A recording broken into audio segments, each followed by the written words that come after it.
Okay, so on this video, you are going to solve multi-step equations with a variable on one side.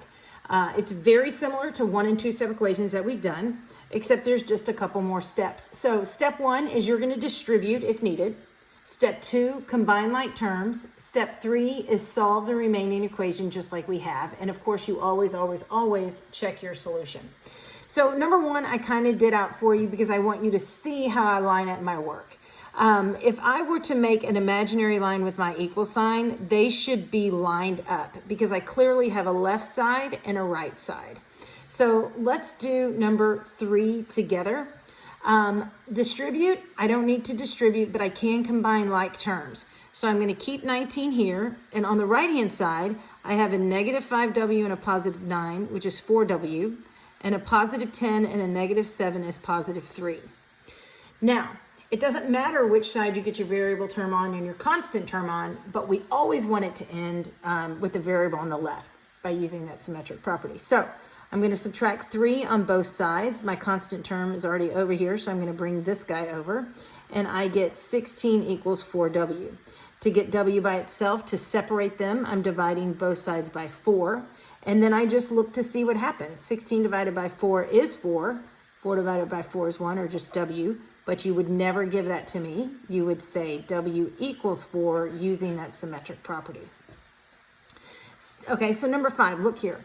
I can distribute, so I'm going to distribute. 7 times x is 7x. 7 times negative 6 is negative 42. And all that is equal to negative 14.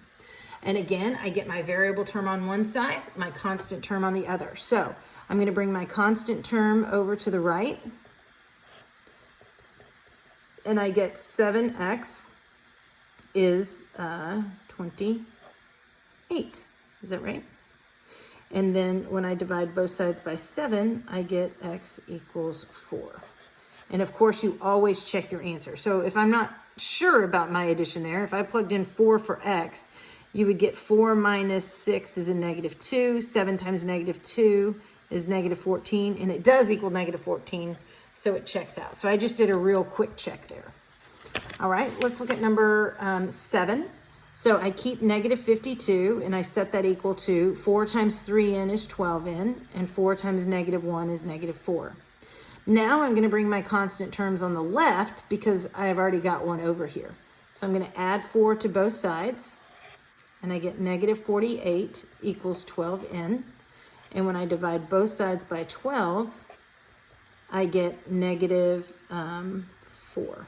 That's my answer, but you would put negative n equals negative 4 using that symmetric property. And again, I can check my answer by plugging in negative 4 up here. So if you were to plug in a negative 4 for n, you would get negative 12 minus 1 is negative 13, and negative 13 times 4 is a negative 52. So it checks out because all this equals negative 52. So that is my right answer. Okay, let's take a look at the next page. We're going to get a little more tricky, but not too much for you guys. We're going to do 11, 12, or 11, 13, and 15 together. So if you look at number 11, I have the distributive property, but I have 57 equals, and now I'm just going to distribute the negative 3, and I get negative 12v minus 3 plus 2v. I combine my like terms. So I get negative 12v and a positive 2v is negative 10v minus 3.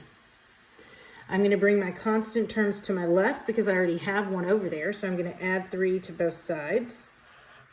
And I get 60 equals negative 10v. I separate them by division. So I'm going to divide negative 10 on both sides because I want v by itself. 60 divided by negative 10 is negative 6. Those cancel out to be positive v, and of course, symmetric property, v equals negative 6. And again, you check your answer real quick, and that guarantees you a 100. All right, so let's take a look at 13. Notice again my work, how it's clear. You can see every single step. So I want to see the combining of the like terms, the additive inverse, the multiplicative inverse. I want to see all those. So make sure you're writing your work beautifully.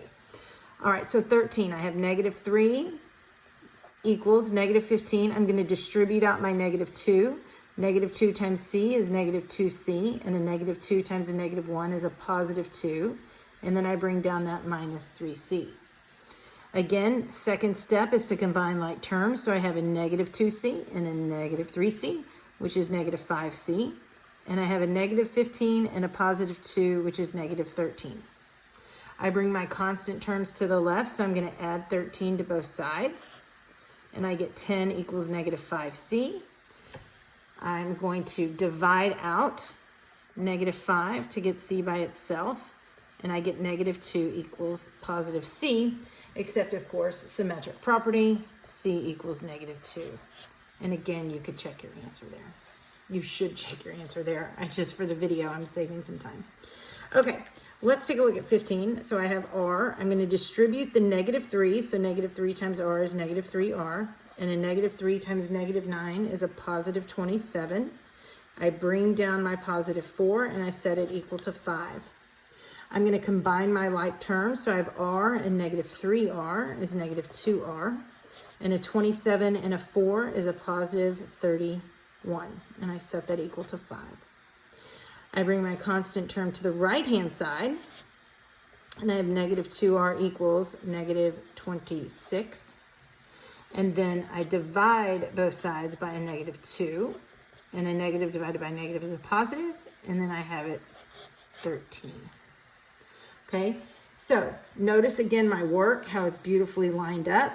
And my whole goal is to get my variable term on the left and the constant term on the right. So whether you come up here and your variable term is over here and your constant term's on the right, you always use symmetric property to get variable term on the left. So the whole goal, how to win this game, is to get constant terms on one side, variable terms on the other. Okay, constant and variable. That way you can solve for that variable.